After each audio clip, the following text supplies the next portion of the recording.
Derek with the Eliminex. This was like a 20-minute fix.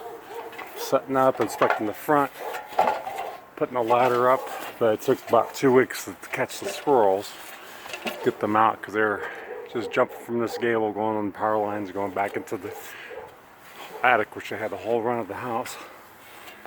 But it was verified they're coming from here. So when I put the ladder up finally, I was anticipating the hole to be here, but it's all secured. He had brand new siding put in, so you can see. If I can make this brighter, I didn't bring my flashlight. You can see where I did the repair, where they chewed in. They chewed into the flashing. So I put a friction fit with the PVC steel wire, friction fit that in there, and then anchored it with the pure foam, which is a black non-expandable foam full of resin fiber.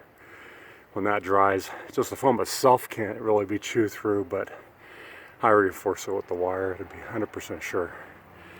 Because if there's a breach, for whatever reason, I would have to do the trapping again. And you can see some of the nesting material where they're in the soffit area.